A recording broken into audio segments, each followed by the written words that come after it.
Salut à tous, c'est Persec et on se retrouve aujourd'hui pour cette première vidéo débat question sur les animés, sur les mangas. Je vous l'avais donné la semaine dernière, mais je vous la redonne maintenant. La question c'était, est-ce que les adaptations des mangas en animé sont-elles toujours réussies ou sont-elles complètement foirées? Alors je tiens à préciser que dans cette vidéo on va parler bien des adaptations des mangas en animé et non pas des animés originaux qui eux sont des animés uniquement créés pour être des animés. Il n'y a pas de version papier, faut bien le comprendre. Nombreux sont les animés ne possédant que 12, 13 ou une vingtaine d'épisodes, et ce sont souvent ceux-là qui sont critiqués, qui sont crachés dessus en fin de compte, parce que l'histoire est trop rushée, ça suit pas vraiment le manga, ça saute des moments importants, donc voilà. Mais il faut bien comprendre une chose, c'est que ces animés-là sont souvent des animés de publicité, en fin de compte. C'est-à-dire que ça va vous inciter en fait à aller lire ensuite le format papier, le manga. En effet, la fin elle va être très très vague, et vous allez vous dire merde, il y a une suite quoi. Et en effet, ce sera la version papier que vous allez devoir aller voir. On peut prendre l'exemple de Suzuka qui comporte 26 épisodes, c'est peu commun dans un animé d'avoir 26 épisodes, mais c'est un animé de publicité. En effet, à la fin, j'étais un peu deg, la fin était trop vague, on pense qu'il va y avoir une suite, tout de suite. Mais non, il faut aller lire la version papier, donc j'y suis allé. La version papier m'a vraiment plu, et du coup j'ai appris qu'il y avait une suite à Suzuka qui est Fuuka. Super, je l'aurais pas su si je m'étais arrêté à la fin de l'animé. Et du coup, parfois, ça vous apprend aussi qu'il y a un autre animé par le même auteur.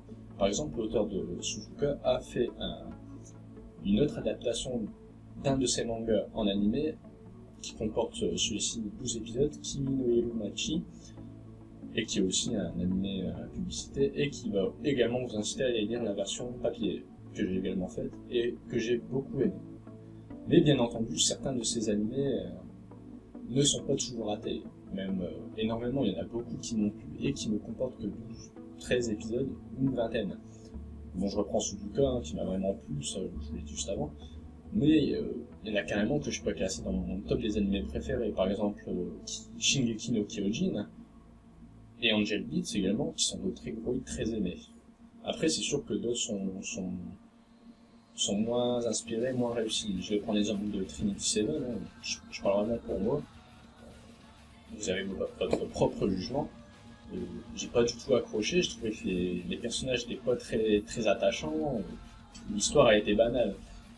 Enfin, vous pouvez pas dire le contraire, le scénario est vraiment banal. Un mec avec plein de filles autour de lui.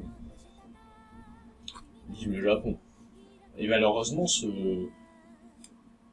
type d'animé, où vous allez retrouver plusieurs fois le même scénario, bien que les histoires vont être différentes, bien entendu, vous allez le retrouver plusieurs fois parce que les auteurs des mangas papier vont vouloir faire la promo de leur manga pour augmenter les ventes. Et du coup, ils vont faire appel à des studios pour les produire en animé. On peut prendre l'exemple des light novels, par exemple, on va dire sur 3000 light novels, qui parlent d'un héros masculin, avec des super pouvoirs, il est tranquille, il a des super pouvoirs, et au fur et à mesure de l'aventure, il y aura de plus en plus de filles qui vont arriver autour de lui pour l'aider. C'est un scénario très très prisé, Et bien sur les 3000, seulement 300 vont être adaptés en animé, publicité on va dire. Et ben ce seront ceux-là qui verront leur vente augmenter grâce à ça. Du coup, on peut classer les animés en deux catégories.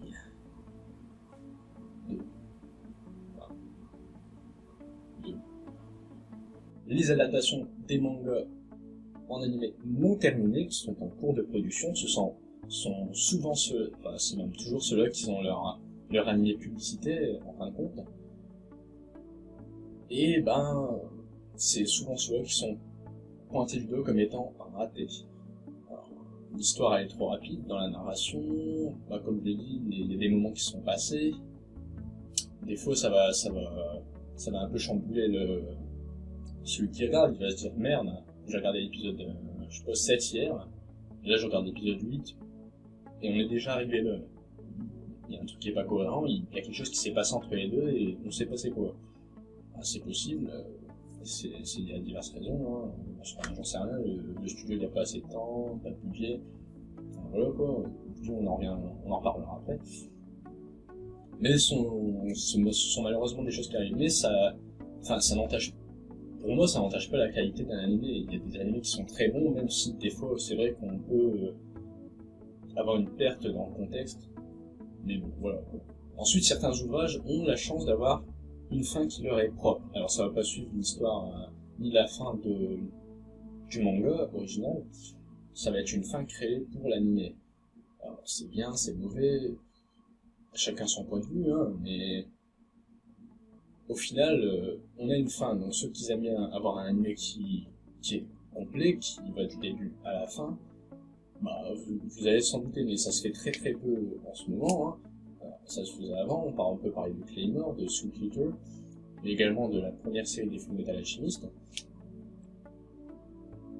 Moi, ça me dérange pas qu'il n'y ait pas vraiment de fin. Enfin, si ça m'incite vraiment à aller lire le manga, moi je vais y aller.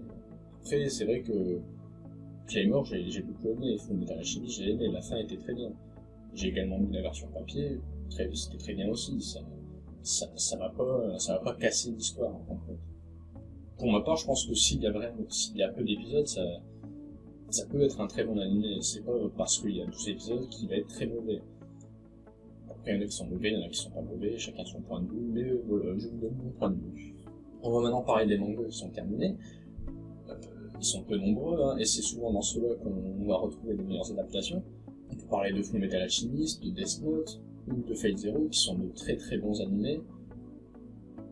Mais il y en a aussi qui sont moins bien. Vous allez me détester, je vais parler de Mirai Nikki. Dans le fond, j'ai vraiment plus de plaisir à le regarder, hein. C'est pas ça le problème. Hein. Mais c'est vraiment que des fois il y a des incohérences dans l'animé que bah, des fois ça me fait un peu chier quoi. Il y a vraiment beaucoup d'incohérences. Et il y a aussi un autre problème, c'est que je trouve que il y a que les deux héros principaux qui ont été vraiment travaillés dans le fond. Et moi j'aime bien les animés où il y a plusieurs personnages, plusieurs personnalités. Je vais reprendre André Blitz par exemple.